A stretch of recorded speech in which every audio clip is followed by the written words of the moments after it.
ಇವತ್ತು ನವರಾತ್ರಿಯ 5ನೇ ದಿನ ಅಂದ್ರೆ ಸ್ಕಂದಮಾತಾ ದೇವಿನ ಪೂಜಿಸೋ ದಿನ.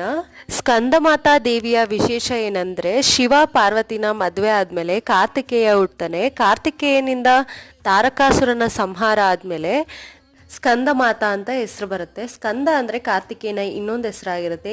ಈ ದೇವಿನ ಯಾರ್ಯಾರು ಪೂಜಿಸ್ತಾರೋ ಅವರಿಗೆಲ್ಲ ಕಾರ್ತಿಕೇಯನ ಆಶೀರ್ವಾದ ಕೂಡ ಸಿಗುತ್ತೆ ಅಂತ ಹೇಳ್ಬೋದು.